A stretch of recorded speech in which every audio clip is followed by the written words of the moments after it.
আসসালামু আলাইকুম। প্রিয় দর্শক, আপনারা দেখছেন শিখা অনির্বাণ টিভি ইউটিউব চ্যানেল। এখন আমাদের সঙ্গে যুক্ত হচ্ছেন সুপ্রিয় সুধী, যে যেখান থেকে দেখছেন সবাইকে জানাচ্ছি অনেক অনেক প্রীতি ও শুভেচ্ছা। 1971 সাল আবার বাংলাদেশে ফিরে এসছে। আমাদের লোকদেরকেও ভারতের বর্ডার ক্রস করে ভারতে গিয়ে আশ্রয় নিতে হবে, কারণ বাঁচতে হবে। তো ভারতকে এখন তৈরি হতে হবে। বাংলাদেশের কত কোটি শরণার্থী ভারত জায়গা দিতে পারবে। আপনারা, আমার মনে হয় এখন আর কোনো দ্বিধায় নেই যে বাংলাদেশটি একটি জঙ্গি আক্রমণের শিকার হয়েছিল গত বছর 2024 সালের আগস্ট মাসে।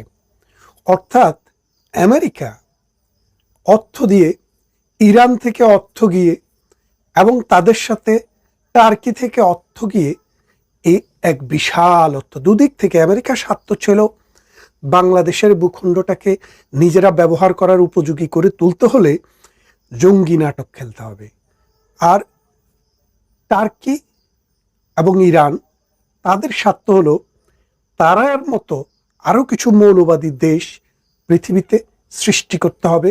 কারণ এক শিয়াল যদি বলে হুক্কা হুয়া, তাহলে কেয়া হুয়া বলার জন্য মৌলবাদী গোছের কিছু রাষ্ট্র পৃথিবীতে থাকতে হবে। এবং বাংলাদেশ হচ্ছে মৌলবাদের উর্বর ভূমি। পাকিস্তানের পাশাপাশি এই রাষ্ট্রটিকে প্যারালাল করে রাখা। এখানে অনেক রাজনৈতিক খেলা আছে। যদি এক ভিডিওতে অত কিছু বলতে যাই, সেটা আসলে ভিডিও না হয়ে এটা মহাকাব্য হয়ে যাবে। তো মহাকাব্য তৈরি করতে চাই। বাংলাদেশে এখন আর সুষ্ঠু বুদ্ধি, মুক্ত বুদ্ধি, প্রগতিশীল বুদ্ধি, স্বাধীনতার সপক্ষের কোনো শক্তিশালী গ্রুপ নিরাপদ নয়। এখন বাংলাদেশটি হচ্ছে একটি আয়ামে জাহেলিয়াত, অর্থাৎ অন্ধকার একটা যুগে বাংলাদেশ প্রবেশ করেছে। এখন ভারতকে অ্যালার্ট হতে হবে, কারণ বাংলাদেশের মানুষ জীবন প্রতিনিয়ত নিচের দিকে চলে যাচ্ছে। একটা শ্রেণী কোণঠাসা হতে হতে এমন অবস্থা হয়েছে, বিশ্ব ব্যাংকের রিপোর্ট অনুসারে গত 1 বছরে বাংলাদেশে 10 ভাগ মানুষ দরিদ্র সীমার নিচে চলে গেছে। মানে অতি দরিদ্র মানুষ বাংলাদেশে ছিল 5 ভাগের মতো। অর্থাৎ 30 ভাগ থেকে কমাতে কমাতে শেখ হাসিনার সরকার 25 ভাগ কমিয়ে মাত্র 5 ভাগে নিয়ে এসেছিল। এই ডক্টর ইউনূসের 1 বছরের শাসনে, মৌলবাদীদের 1 বছরের শাসনে এখন সেটি, মানে আমি দরিদ্র মানুষের কথা বলছি না, অতি দরিদ্র, যারা শুধু ভাত খাওয়ার জন্য, শুধু বেঁচে থাকার জন্য সংগ্রামটুকু করে, খালি খেয়ে বাঁচার জন্য। ওরা বড় বিল্ডিং চায় না, বড় অট্টালিকা চায় না, স্বাদের জীবন চায় না, তারা শুধু বেঁচে থাকতে চায়। এই রকম লোকের সংখ্যা ইউনূস 10% কস করিয়ে ফেলছে। তা এখন এই মানুষ কি করবে? এই মানুষ তো বাঁচতে হবে। বাঁচার জন্য 1971 সালের মতো আবার তাদেরকে বর্ডার ক্রস করতে হবে। বার্মার যে মানুষরা বন্দি শিবিরে আছে, বাংলাদেশে যে আশ্রয় শিবিরে আছে, বন্দি শিবির নয়, আশ্রয় শিবির, এটা অনেকটা বন্দি শিবিরের মতো। কারণ তারা ওই চট্টগ্রামের ওই অঞ্চলের, কক্সবাজারের ওই অঞ্চলের বাইরে যাওয়ার কোনো পারমিশন নেই। ঠিক তেমনি আমাদের লোকদেরকেও ভারতের বর্ডার ক্রস করে ভারতে গিয়ে আশ্রয় নিতে হবে। কারণ বাঁচতে হবে তো। অন্ন, বস্ত্র, বাসস্থান, শিক্ষা, চিকিৎসা সব কিছু আজ দলিসাৎ। ভারতকে এখন তৈরি হতে হবে। বাংলাদেশের কত কোটি শরণার্থী ভারত জায়গা দিতে পারবে। কারণ 1971 সাল আবার বাংলাদেশে ফিরে এসছে। 1971 সালে যদি কেউ মুক্ত বুদ্ধির কথা বলতো, যদি কেউ বাংলাদেশের স্বাধীনতার সপক্ষে কথা বলতো, যদি কেউ পাকিস্তানের বিরুদ্ধে কথা বলতো, তাকে হত্যা করা হতো, তার পরিবারের সদস্যদেরকে নির্যাতন করা হতো, মা বোনদেরকে ধর্ষণ করা হতো। বাংলাদেশে কিন্তু এখন তাই হচ্ছে। তার মানে আমরা যে মাঝে মাঝে বলি আজকের যারা শিবির আছে, জামাত আছে, 1971 সালে জন্মালে তারা রাজাকার হতো, তারা ধর্ষক হতো, তারা লুণ্ঠনকারী হতো, মানুষকে ধর্মান্তরকারী হতো, এবং তারা এই বাংলাদেশ তখনও তাদের পূর্বপুরুষরা চায়নি, আজকেও তারা চায় না। আজকে তারা যেটা চায় সেটা হলো পাকিস্তানের সাথে একটা কনফেডারেশন করে বাংলাদেশকে পাকিস্তানের সাবসেট হিসেবে রাখতে চায়। আপনারা জানেন বাংলাদেশে একটি বড় রাজনৈতিক দল বিএনপি। সেই বিএনপি, আপনারা যদি আমার আগের ভিডিও কেউ দেখে থাকেন দেখবেন, আমি বলেছিলাম যে বাংলাদেশে পাকিস্তানপন্থী, ভারত বিরোধী, মৌলবাদী, সন্ত্রাসী এবং সাম্প্রদায়িক যে শক্তি, এই শক্তির কন্ট্রোলটি এখন অর্থাৎ স্বাধীনতা বিরোধী, মুক্তিযুদ্ধ বিরোধী, মৌলবাদী ধর্মাশ্রয়ী গোষ্ঠীর ক্ষমতার যে বাংলাদেশে যে ক্ষমতার বলয়, এই বলয়টি একটা সময় বিএনপি নেতৃত্ব দিয়েছে জিয়াউর রহমানের আমলে। তারপরে এটা এরশাদের হাতে গিয়েছিল 9 বছর, এরশাদের হাত থেকে খালেদা জিয়ার হাতে আবার ফেরত আসছে। ফেরত আসার পরে এই 2024 সাল পর্যন্ত বিএনপির দখলেই কিন্তু সেই ক্ষমতাটি ছিল। এখন বিএনপিকে চ্যালেঞ্জ জানিয়ে জামাতে ইসলামী সেই ক্ষমতাটি নিয়ে নিয়েছে। যেহেতু জামাতে ইসলামী সেই ক্ষমতাটি নিয়ে নিয়েছে, সেহেতু এখন আর বিএনপি বাংলাদেশে কোনো প্লেয়ার না। কারণ এই যে নির্বাচনটি হবে, এই নির্বাচনের জন্য জামাতে ইসলামী মব বাহিনী, এনসিপি মব বাহিনী তৈরি করে রাখছে। সব জায়গায় মব করে 200 আসন তারা কনফার্ম করে ফেলবে। বাংলাদেশের এই কনস্টিটিউশনের অধীনেই তারা এই কনস্টিটিউশনকে অ্যাব্রোগেট করে নতুন ইসলামী প্রজাতন্ত্রের কনস্টিটিউশনের জন্য তারা এই মব সৃষ্টি করছে। বিএনপি রাজনৈতিক দল হিসেবে ব্যর্থ। আওয়ামী লীগ 70 বছর থেকে যেভাবে নিজেদেরকে টিকাতে পারে নাই, ব্যর্থ হয়েছে, ঠিক তেমনি বিএনপিও 17 বছর অপেক্ষা করে একটি রাজনৈতিক যখন মোহনায় যখন তারা অবগাহন করলো যে তারা ক্ষমতায় আসবে, ঠিক তখনই তাদের হাত থেকে নেতৃত্বটি জামাত শিবির নিয়ে নিয়েছে। এখন বিএনপি ছাগলের 3 নাম্বার বাচ্চা। এই 3 নাম্বার বাচ্চার মতো একটু লাপালাপি জাপাজাপি করবে। সত্যিকার অর্থে নির্বাচনের মাধ্যমেও বিএনপির আর ক্ষমতায় ফেরার সুযোগ নেই। ফজলুর রহমানকে যখন বিএনপি শোকজ করে 24 ঘন্টার এবং 3 মাসের জন্য স্থগিত আদেশ দেয়, তখনই মোল্লারা বুঝেছে যে না, এখনই সময় মরণ কামড় দেওয়ার, মুক্তিযুদ্ধকে মুছে দিতে হবে এবং পাকিস্তান পন্থাকে এই দেশে আবার জিন্দা করতে হবে, মৌলবাদী শাসন চিন্তা করতে হবে, ধর্মাশ্রয়ী শাসন চিন্তা করতে হবে, অসাম্প্রদায়িক চেতনাকে এই দেশে চিরতরে কবর দিতে হবে। এখন এই অসাম্প্রদায়িক মানুষেরা যাবে কোথায়? এই অসাম্প্রদায়িক চেতনার, মুক্তিযুদ্ধের চেতনার এবং সকল মানুষের রাষ্ট্র চেতনা কোথায় যাবে? এই মানুষদেরকে ভারতের দিকে পথ করতে হবে। এখন ভারতে বসে আছেন প্রধানমন্ত্রী শেখ হাসিনা, ভারতে বসে আছেন আওয়ামী লীগের অসংখ্য নেতা। ভারত এখন কি ভাবছে আমরা সেটা জানি না, ভারতের সাথে আমাদের কোনো যোগাযোগ নেই। কিন্তু আমরা একটা জিনিস বুঝতে পারছি, ভারতকে এখন সীমান্তে কঠিন সমস্যার মোকাবেলা করতে হবে। কেননা লক্ষ লক্ষ মানুষ অন্যের অভাবে, বস্ত্রের অভাবে, বাসস্থানের অভাবে, নির্যাতনে, হিংসায় বাড়ি জ্বালিয়ে পুড়িয়ে ধর্মান্তরিত করে ভারতে ঠেলে দেওয়া হবে। এখন ভারতকে লক্ষ লক্ষ ইভেন কোটি মানুষকেও আশ্রয় দেওয়ার জন্য প্রস্তুতি নিতে হবে। কারণ বাংলাদেশে 71 সালে ধর্মের নামে যে দর্শন, যে হিংসা, যে মৃত্যুর উপত্যকা আমরা দেখেছি, এখন ঢাকাতেও তাই শুরু হয়ে গেছে। মানে রাষ্ট্র হচ্ছে এখন মবের রাষ্ট্র। রাষ্ট্র ডক্টর ইউনূস এই শুয়োর একটা মবের জন্মদাতা। এই শুয়োর নির্দেশ দিয়েছে যে তোরা যাই মব কর, আমি পারমিশন দেব, তোরা যাই মব করবি, পরবর্তীতে জনতার কথা মতো আমরা তাদেরকে গ্রেফতার করব। এই আসিফ নজরুল লুচ্ছা শুয়োর, এই শুয়োর নির্দেশ দিয়েছে তাদেরকে গিয়ে আক্রমণ কর। এই আক্রান্ত মানুষ, আক্রান্ত বাংলাদেশ, আক্রান্ত মুক্তিযুদ্ধ, আক্রান্ত অসাম্প্রদায়িক শক্তি, এই আক্রান্ত থেকে বেঁচে উঠতে হলে যুদ্ধের জন্য প্রস্তুত হতে হবে।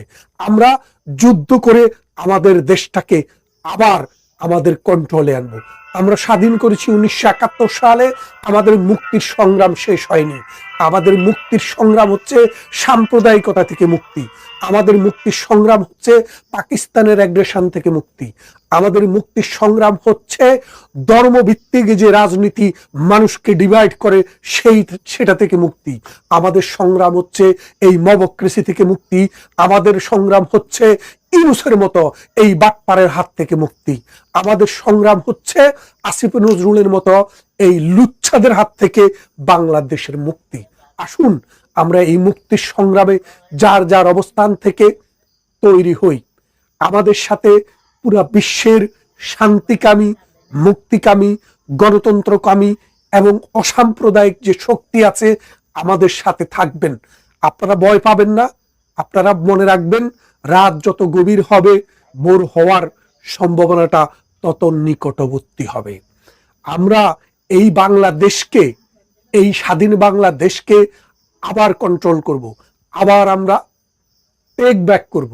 আজকে বাংলাদেশে মানুষের মনে শান্তি নেই। রিক্সাওয়ালা কথা বলতে পারে না, ঠেলাওয়ালা কথা বলতে পারে না। রিক্সা চালক একমাত্র ফুল নিয়ে বঙ্গবন্ধুর বাড়িতে শ্রদ্ধা জানাতে গিয়ে আক্রান্ত। মৌলভী সাহেব ওখান দিয়ে যাচ্ছিল, সেই জন্য মৌলভী আক্রান্ত, নারী আক্রান্ত, শিশু আক্রান্ত। আক্রান্ত আজ বাংলাদেশ, আক্রান্ত আমার মহান মুক্তিযুদ্ধ। বিএনপির মতো একটি অথর্ব দল তাকে কলা খাইয়ে গুম পাড়াইয়া রেখেছে। সেই কলা খাওয়া দল এখন আর বাংলাদেশের পক্ষে কথা বলার কোনো লোক নেই। বিএনপি সারা জিন্দিগি ভর বলেছে স্বাধীনতার ঘোষক জিয়াউর রহমান, কিন্তু এখন বিএনপি সে কথাটি আর বলে না। কারণ বিএনপি অতদিন রাজনীতি করেছিল একটি মুক্তিযুদ্ধের নেতৃত্ব দেওয়া রাজনৈতিক দলের সাথে, তাই স্বাধীনতার স্টেক হোল্ডার তাদেরকে হতে হয়েছিল। কিন্তু তারা আসলে মুক্তিযুদ্ধের সপক্ষের দল নয়, তারা আসলে ফারুক রশিদ ওদের বংশধর। এবং এই বিএনপি জামাতে ইসলামী তাদেরকে কবর দিবে। আমাদের সাথে জামাতে ইসলামীর শত্রুতা আজীবনের, এটা থাকবে কিয়ামত পর্যন্ত। আমরা এদের সাথে লড়াই করেই এই দেশটাকে স্বাধীন করেছি। গত 53 বছর এই দেশটাকে তাদের বাপের দেশ পাকিস্তানের চাইতে, আপনারা জানেন পাকিস্তানের 2.5 টাকা দিলে বাংলাদেশের 1 টাকা কিনা যায়। তার মানে আমরা পাকিস্তান চেয়ে বাংলাদেশকে 2.5 গুণ বেশি উন্নত করেছি। তার মানে এটা বুঝছেন, তাদের কাছ থেকে আমরা পাকিস্তানের কাছ থেকে ছিনিয়ে এনেছি। 53 বছরে বাংলাদেশটাকে একটা সম্মানজনক জায়গায় নিয়ে গেছি। তারা আবার সেই দেশকে দর্শন করছে, আবার পাকিস্তানের দিকে ফিরিয়ে নিচ্ছে। আমরা আবার এটার কন্ট্রোল ব্যাক করে বাংলাদেশের বাঙালি জাতির বাঙালিত্বের আবার ফিরিয়ে আনবো। আমাদের প্রতিবেশী যে রাষ্ট্র আছে বার্মা, আজকে বার্মার যে অবস্থা, বাংলাদেশের অবস্থা তার চেয়ে খারাপ। বার্মাতে যে অবস্থা, অং সান সুকিকে দিনের পর দিন বন্দি করে রেখেছে, ঠিক বাংলাদেশেও আজই একই অবস্থা।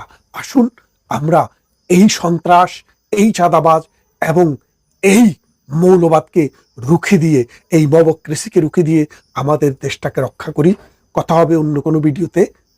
বাংলাদেশ কি এখন রিমোট কন্ট্রোলে চলছে? আমেরিকার হাতে কি এমন কোনো গোপন ফাইল আছে যা দিয়ে তারা ঢাকার ভবিষ্যৎ নিয়ন্ত্রণ করছে? এই প্রশ্নগুলো করছি কারণ বাংলাদেশের সাবেক প্রধানমন্ত্রী শেখ হাসিনার ছেলে সজীব ওয়াজেদ জয় 2রা ফেব্রুয়ারি কলকাতার এক অনুষ্ঠানে বাংলাদেশের রাজনৈতিক পরিস্থিতি ও নির্বাচন নিয়ে আমেরিকার বিরুদ্ধে বোমা ফাটিয়েছেন। তিনি যে বোমাটাই ফাটিয়েছেন তা কেবল রাজনৈতিক অভিযোগ নয়, বরং এক ভয়ঙ্কর ভূ রাজনৈতিক ষড়যন্ত্রের ইঙ্গিতকেই তুলে ধরেছেন। সজীব ওয়াজেদ জয় দাবি করেছেন, মার্কিন স্টেট ডিপার্টমেন্ট বাংলাদেশে এমন একজন প্রধানমন্ত্রী চায় যাকে তারা চাইলেই গ্রেফতার করে নিজেদের কারাগারে নিয়ে যেতে পারে। জয় প্রশ্ন রেখেছেন, কেন তারেক রহমানের বিরুদ্ধে FBI এর দেওয়ার সাক্ষ্য এখন আমেরিকার সবচেয়ে বড় অস্ত্র? আর কেনই বা এবারের নির্বাচনে কোটি কোটি প্রগতিশীল মানুষের কণ্ঠস্বর রোধ করতে পোস্টাল ব্যালটের আড়ালে চলছে এক অদৃশ্য ভোট ডাকাতি? কেন রাতারাতি তারেক রহমান হ্যাঁ ভোটের পক্ষে ভোট চাওয়া শুরু করলেন? জয় মনে করেন মার্কিন প্রশাসন বাংলাদেশের রাজনীতিতে সরাসরি হস্তক্ষেপ করছে, আর এই হস্তক্ষেপের কারণেই এমনটি ঘটছে। জয় দাবি করেছেন, মার্কিন সরকার বিএনপি নেতা তারেক রহমানকে একটি পুতুল হিসেবে ব্যবহার করে বাংলাদেশকে একটি দুর্বল ও নিয়ন্ত্রণযোগ্য রাষ্ট্রে পরিণত করতে চায়, যাতে বাংলাদেশের উপর ছড়ি ঘোরাতে পারে। কলকাতায় একটি বইয়ের প্রকাশনা উৎসবে ভার্চুয়ালি যুক্ত হয়ে বাংলাদেশের বর্তমান পরিস্থিতি নিয়ে এসব চরম উদ্বেগের কথা বলেছেন সজীব ওয়াজেদ জয়। তার বক্তব্যে উঠে এসেছে এক ভয়াবহ চিত্র। জয়ের মূল দাবি হলো, বাংলাদেশের বর্তমান অনির্বাচিত শাসন ব্যবস্থা এবং আসন্ন নির্বাচন মূলত একটি সাজানো নাটক, যার নেপথ্যে কাজ করছে মার্কিন প্রশাসনের স্বার্থ এবং উগ্রবাদী ইসলামপন্থীদের মদত। তার মতে এই একতরফা ক্ষমতা দখলের নীল নকশা যদি আন্তর্জাতিক সম্প্রদায় এখনই না থামায়, তাহলে বাংলাদেশ একটি উগ্রবাদী রাষ্ট্রে পরিণত হওয়ার শেষ প্রান্তে পৌঁছে যাবে। প্রশ্ন হলো, কেন হঠাৎ করে সংসদ নির্বাচনের মাত্র 10 দিন আগে নির্বাচন, পোস্টাল ভোটের কারচুপি, বিএনপি ও যুক্তরাষ্ট্রের তলে তলে সম্পর্কের কথা টেনে এনে বোমা ফাটলেন মিস্টার জয়। যেখানে নানা মহল থেকে গুঞ্জন আছে বিএনপির সাথে ভারতের গোপন সমঝোতা হয়ে গেছে। কলকাতায় আয়োজিত Bangladesh at the brink, the rise of Islamist governance বইয়ের প্রকাশনা উৎসবে ভার্চুয়ালি যুক্ত হয়ে বক্তব্য দেন সজীব ওয়াজেদ জয়। এই অনুষ্ঠানে বক্তব্য দেওয়ার মধ্য দিয়ে আওয়ামী লীগ সরকারের পতনের পর প্রথমবারের মতো সরাসরি রাজনৈতিক কর্মসূচিতে উপস্থিত হন শেখ হাসিনার ছেলে সজীব ওয়াজেদ জয়। 2024 সালের 5ই আগস্ট শেখ হাসিনা ভারতে আশ্রয় নেওয়ার পর গণমাধ্যম ও সোশ্যাল মিডিয়ায় সক্রিয় উপস্থিতি থাকলেও আওয়ামী লীগের কর্মসূচিতে সজীব ওয়াজেদকে সেভাবে দেখা যায়নি। ভারতের কলকাতায় সত্যজিৎ রায় মিলনায়তনে সোমবার দেয়া বক্তব্যে জয় প্রথমবারের মতো এমন 5টি পয়েন্ট নিয়ে কথা বলেছেন যেগুলো নিয়ে এতদিন আওয়ামী লীগের কেউ প্রকাশ্যে কথা বলেনি, অথবা বললেও এভাবে প্রকাশ্যে কামান দাগাননি। জয় বলেছেন, বাংলাদেশে এখন যা ঘটছে তাকে কোনোভাবেই নির্বাচন বলা চলে না। তিনি এটিকে একটি একতরফা শো বলে দাবি করেছেন। আওয়ামী লীগ সহ সব প্রগতিশীল দলকে বাইরে রেখে করাই নির্বাচনকে তিনি একতরফা ও প্রহসন বলে মনে করেন। তিনি দাবি করেছেন, আওয়ামী লীগ হলো বাংলাদেশের বৃহত্তম এবং সবচেয়ে প্রগতিশীল দল। দলটিকে জি ফ্যাক্টো নিষিদ্ধ করে একটি কৃত্রিম পরিস্থিতি তৈরি করা হয়েছে।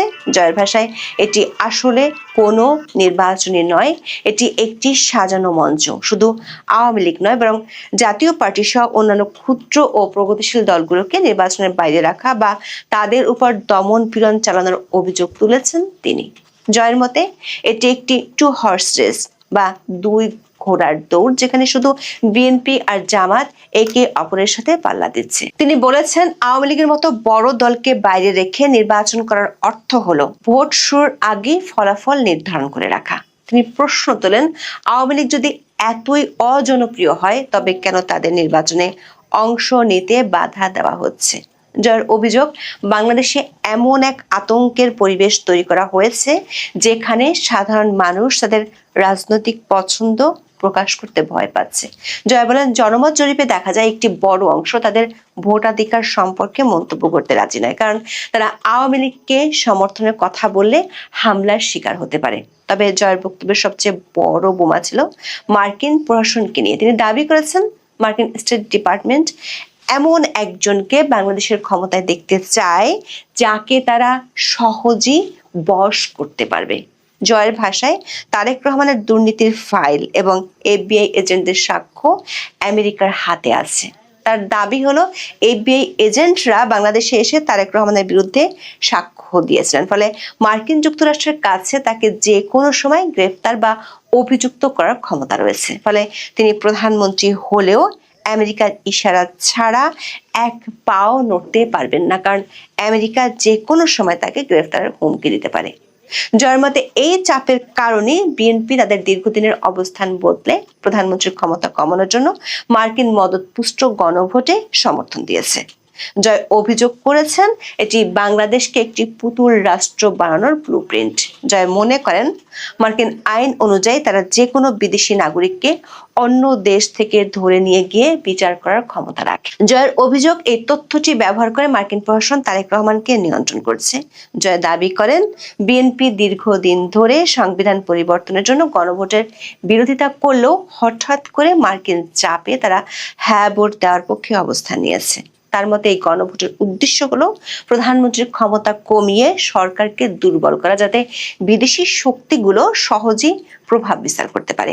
মার্কিন প্রশাসন বাংলাদেশে একটি দুর্বল সরকার চায় যাতে তারা ছড়ি ঘোরাতে পারে।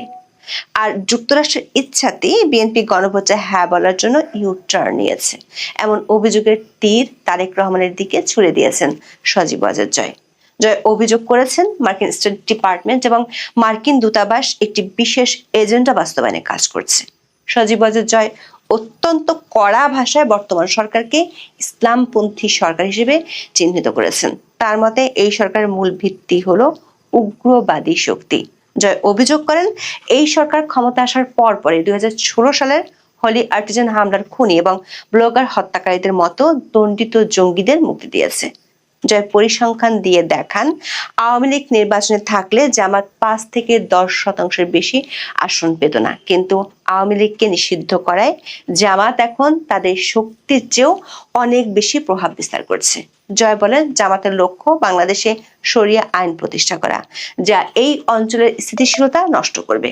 জয়ের দাবি, আল কায়দা, লস্করি তৈয়বার মতো গোষ্ঠীর কমান্ডাররা এখন বাংলাদেশে প্রকাশ্যে সমাবেশ করছে। আসন্ন নির্বাচনে ব্যাপক কারচুপির নতুন এক পদ্ধতির কথা উল্লেখ করেছেন জয়। তিনি বলেন, প্রচলিত ব্যালট বাক্স ছিনতাইয়ের চেয়ে এখন পোস্টাল ব্যালট কারচুপির উপর জোর দেওয়া হচ্ছে। পোস্টাল ব্যালটের ক্ষেত্রে বিদেশি পর্যবেক্ষক বা সাংবাদিকদের সরাসরি দেখার সুযোগ থাকে না। জয় অভিযোগ করেন, মধ্যপ্রাচ্যের বিভিন্ন দেশ থেকে হাজার হাজার ভুয়া পোস্টাল ব্যালট আগে থেকেই জামাত এবং গণভোটার হ্যার পক্ষে পূরণ করে রাখা হচ্ছে। তার মতে, নির্বাচনের দিন ভোটার উপস্থিতি কম হলো পোস্টাল ব্যালটের মাধ্যমে ভোটের সংখ্যা অস্বাভাবিকভাবে বাড়িয়ে দেখানো হবে। ভারত ও দক্ষিণ এশিয়ার নিরাপত্তার স্বার্থে জয় বিশেষ সতর্কবার্তা উচ্চারণ করেছেন।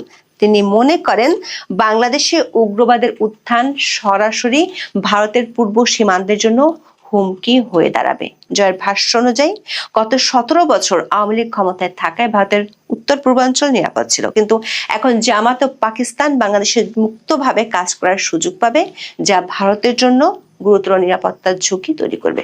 সজীব ওয়াজেদ জয়ের বক্তব্যের শেষ পর্যায়ে ছিল আন্তর্জাতিক সম্প্রদায়ের কাছে একটি জোরালো আবেদন। তিনি বলেন যে নির্বাচনের আর মাত্র কয়েকদিন বাকি এবং এখনই যদি বিশ্ববাসী এই সাজানো নির্বাচনের বিরুদ্ধে কথা না বলে, তবে বাংলাদেশ অন্তত আগামী 5 থেকে 10 বছরের জন্য উগ্রবাদের অন্ধকারে তলিয়ে যাবে। তিনি বলেছেন, এটি কেবল আওয়ামী লীগের বিষয় নয়, বরং বাংলাদেশের প্রগতিশীলতা এবং আঞ্চলিক নিরাপত্তার বিষয়।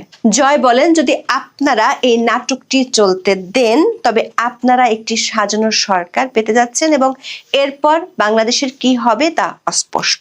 সজীব ওয়াজেদ জয়ের দাবি, যদি এই নির্বাচনকে প্রতিহত করা না যায়, তবে বাংলাদেশ এক দীর্ঘস্থায়ী অন্ধকার ও অস্থিতিশীলতার যুগে প্রবেশ করবে। জয় আরো দাবি করেছেন, আওয়ামী লীগকে নির্বাচনের বাইরে রাখা মানে কেবল একটি দলকে দূরে রাখা নয়, বরং কোটি কোটি প্রগতিশীল ভোটারের কণ্ঠস্বর রুদ্ধ করা, যা শেষ পর্যন্ত বাংলাদেশকে একটি ব্যর্থ রাষ্ট্রে পরিণত করতে পারে। দর্শক, কিছুদিন ধরে নানা মহলে গুঞ্জন চলছিল জয় কিংবা আওয়ামী লীগের সাথে বিএনপি কিংবা তারেক রহমানের গোপন আঁতাত হয়েছে। জামাত ইসলামী এবং সরকারি কিংস পার্টি এনসিপি নেতারা অভিযোগ করেছেন, বিএনপির সাথে ভারতের একটি গোপন সমঝোতা হয়েছে। কয়েকদিন আগে ওয়াশিংটন পোস্টে প্রকাশিত এক রিপোর্টে বলা হয়েছিল, ঢাকায় মার্কিন কর্মকর্তারা জামাত ইসলামীকে ক্ষমতায় দেখতে চান, কিন্তু 2 ফেব্রুয়ারি প্রথমবারের মতো আওয়ামী লীগের শীর্ষস্থানীয় কারো পক্ষ থেকে অভিযোগ করা হলো, বিএনপির সাথে আতাত ভারতের নয়, চলছে আমেরিকার। একটি দুর্বল সরকার প্রতিষ্ঠার মাধ্যমে জামাত ইসলামীকে শক্তিশালী করার একটি চক্রান্ত চলছে বলে জয় অভিযোগ করেছেন। বাংলাদেশের অন্তর্বর্তী সরকার একটি শক্তিশালী পক্ষ দেশে যে একটি দুর্বল সরকার প্রতিষ্ঠা করতে চায়, সেটি এরই মধ্যে অনেক বিশ্লেষক অভিযোগ করেছেন। জয় পোস্টাল ভোট সহ নির্বাচন নিয়ে যেসব অভিযোগ করেছেন, সেগুলো খুবই পরিষ্কার। নির্বাচনের 10 দিন আগে জয়ের এমন অভিযোগ কি সামনের দিনগুলোর কোনো ইঙ্গিত দিচ্ছে? মাত্র 10 দিন আগে আন্তর্জাতিক সম্প্রদায়ের কাছে তিনি কেন এমন ভয়াবহ অভিযোগগুলো তুলে ধরলেন? আবার অনুষ্ঠানটি কলকাতায় হয়েছে, সেখানে তিনি বাংলায় বক্তব্য না দিয়ে ইংরেজিতে বক্তব্য দিলেন কি সত্যিকার অর্থে আন্তর্জাতিক মহলে বার্তা দেওয়ার জন্য? বিশেষ করে বাংলাদেশকে ঘিরে মার্কিন বিরোধী যে পরাশক্তিগুলো আছে, তাদের কাছে কি কোনো বার্তা দিতে চাইলেন? সেটি যদি সত্যি হয়, তাহলে বাংলাদেশকে ঘিরে দক্ষিণ এশিয়ার রাজনীতি কি পাল্টে যাচ্ছে? অতীতের নির্বাচনের সাথে বর্তমানে নির্বাচনের পূর্বের যে ঘটনা, আকাশ পাতাল পার্থক্য, কোনো সন্দেহ নাই। আমিও কোনোদিন দেখি নাই যে 1 মাসে 29টা লাশ, তা নির্বাচনের আগে। আমরা জানি যে নির্বাচনের তফসিল ঘোষণা করার পর যখন সেনাবাহিনী মাঠে নামে, তখন আমরা জানি শেষরা চোর পর্যন্ত পালায় যায়। আমরা এটা দেখেছি, মানে এলাকার গুন্ডা পান্ডারা লুকিয়ে থাকতো, এটা আমরা দেখেছি।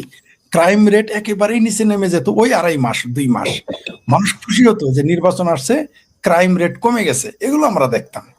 কিন্তু এবার উল্টা, মানে নির্বাচন যত আসতেছে ক্রাইম রেট বাড়তেছে। হাস্যকর ব্যাপার। আসলে এগুলো তারাই চাচ্ছে, তারাই করাচ্ছে। তাই আপনি পানিতে লাশ, এখন আসমানেও লাশ জ্বলতে দেখা যাবে কিছুদিন পরে। আমরা দেখব, আমরা দেখেছিও তা, আমরা ঝুলতে দেখেছি লাশ। তো এগুলো তারা করতেই থাকবে। আর এই যে পাল্টাপাল্টি অভিযোগ, এগুলো হলো খালাতো ভাই মামাতো ভাইয়ের ঝগড়া, বউ জামাইয়ের ঝগড়া, এগুলো নিয়ে আমার আগ্রহ খুব একটা নাই। এরা 2 দিন পরেই বলবো ওই যে আওয়ামী লীগ আসলো, ওই যে শেখ হাসিনা আসলো, ওই যে আসলো ওবায়দুল কাদের আসলো, হাসান মাহমুদ আসলো, এগুলো সাদ্দাম আসলো, রব্বানি আসলো, এগুলো তারা বলবে, সম্রাট আসলো, এগুলো বলবে, আর এক হয়ে যাবে। এরা প্রয়োজনে তখন হুট করে একদিন বলবে যে এই যে আওয়ামী লীগের লোক দেখো জামাতের একটা মেরে ফেলছে, অথবা বিএনপির একটা ওরাই মেরে এই যে দেখো আওয়ামী লীগ চলে আসছে। তাই এদের যে পাল্টাপাল্টি অভিযোগ, এগুলো না আমার বলার খুব একটা আগ্রহ নাই, কারণ এই নির্বাচনটাই হচ্ছে একটা ভুয়া নির্বাচন। আর তারেক রহমানের দূরদর্শিতা নেই বলেই তিনি নির্বাচনে অংশ নিচ্ছেন, কোনো সন্দেহ নেই। বিএনপির উপদেষ্টাদের ন্যূনতম, প্রত্যেকটা উপদেষ্টার ন্যূনতম যদি মানে তাদের রাজনৈতিক দূরদর্শিতা থাকতো, এই নির্বাচন এইভাবে তারা হতে দিত না। বিশেষ করে হ্যাঁ ভোটের কথা, ভাই যে হেনা ভোটের কথা, আমার বাপ্পা রাজার যে হেনা ভোট, সবচেয়ে হাস্যকর ব্যাপার, তারেক রহমান এতদিন বললো যে না ভোটে দিন, হুট করে সে বলতেছে এখন হ্যাঁ ভোটে দেন। আর সকালবেলা বললো যে হাঙ্গা কর্মু, বিকেলে বললো হাঙ্গা করবো না, বিকেলে বললো হাঙ্গা করবো না, ফজর নামাজ পড়ে বলে হাঙ্গা করতে যাইতেছি। এই যে যে বক্তব্যগুলো তিনি দিলেন, এতে বিএনপির দৈন্যদশা এবং বিএনপি যে দেউলিয়া দল, সেটা প্রমাণ হয়ে গেছে। আওয়ামী লীগকে মাঠে থেকে বিদায় করে দিয়ে তারা ভেবেছিল চেলচেলায় ভেস্তে যাওয়ার মতো ক্ষমতায় চলে যাবে, যেমন ওই যে মাদ্রাসায় পোলা মেয়া ভর্তি করে মনে করে চেলচেলায় ভেস্তে চলে যাবে, ওরকম বিএনপি মনে করেছিল আওয়ামী লীগ না থাকলে চেলচেলায় ক্ষমতায় চলে যাব।